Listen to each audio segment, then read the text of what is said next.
Hope you enjoy watching Discover Joy.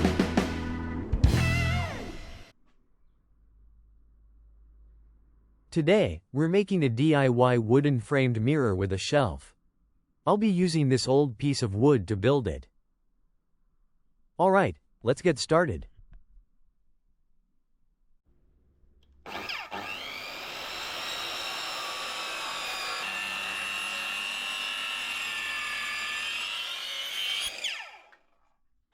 I'm making the shelf that goes under the mirror with this wood.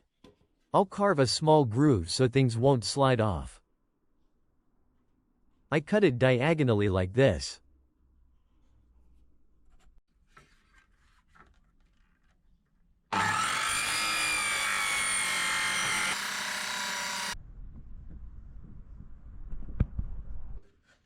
I was honestly a little nervous here, so I split it very slowly. Thankfully, the wood didn't crack.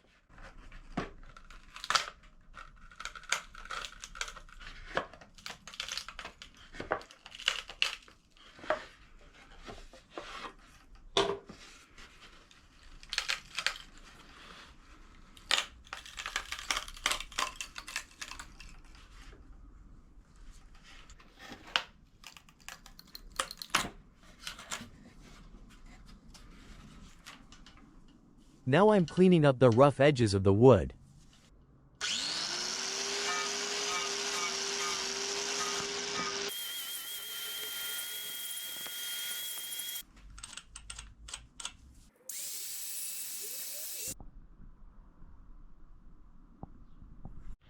Next, I need to carve grooves in the frame to fit the thickness of the mirror.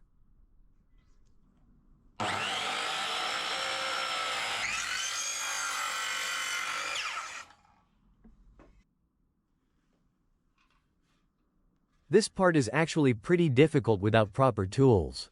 But finally, the left, right, and bottom frame pieces now have grooves for the mirror.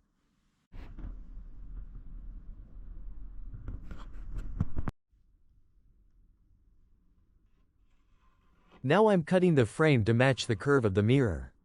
I also need to account for the 1 cm groove depth.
This mirror originally came from my aunt's house.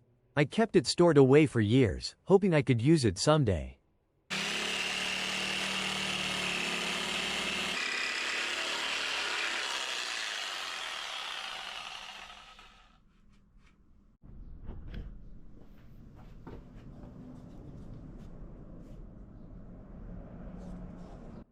To give the wood more character, I mixed a cheap walnut-colored water-based paint with water and applied it lightly. That way, the wood keeps a more natural finish instead of looking overly shiny. I layered the paint 2 or 3 times until I liked the color.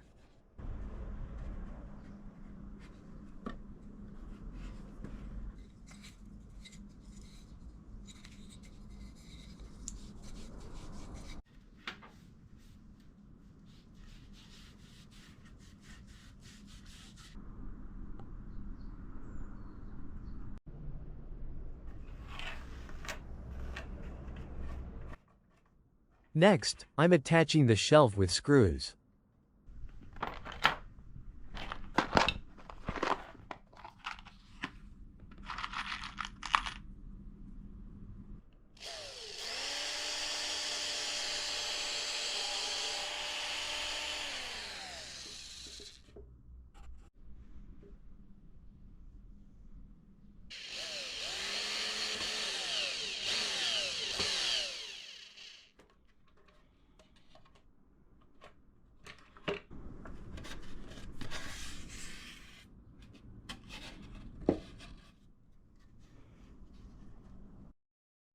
Almost everything used in this mirror build is recycled material, except for the black screws and the glue.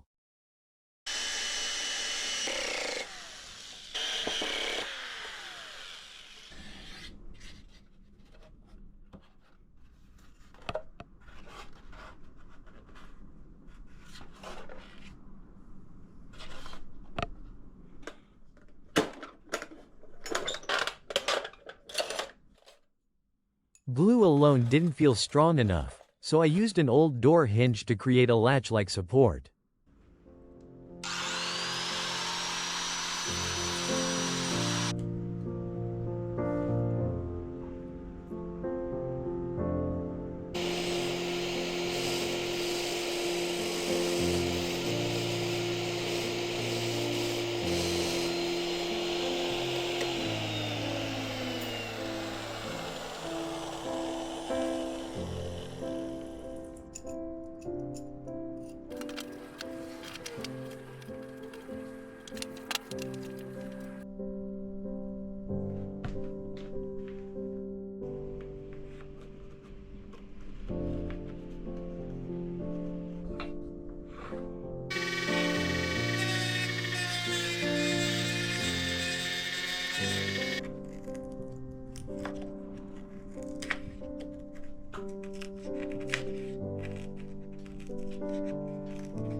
Next, I'm attaching heavy-duty hanging hardware to the back of the mirror. I'm using an L bracket, but I'm grinding down the edges with a sander first.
There ended up being a small gap here, so like always, I filled it with glue and sawdust.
I tried to act cool and carve DiscoverJOY and my initials into the back.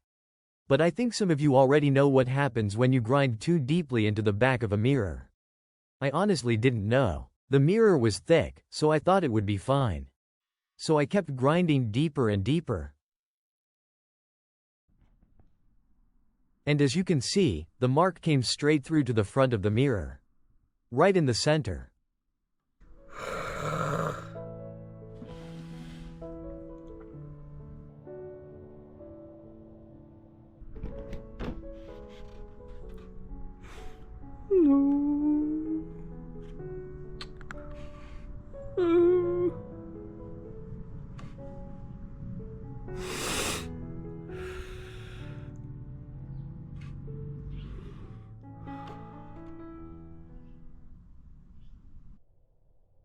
But I decided to leave it. Maybe things don't need to be completely perfect.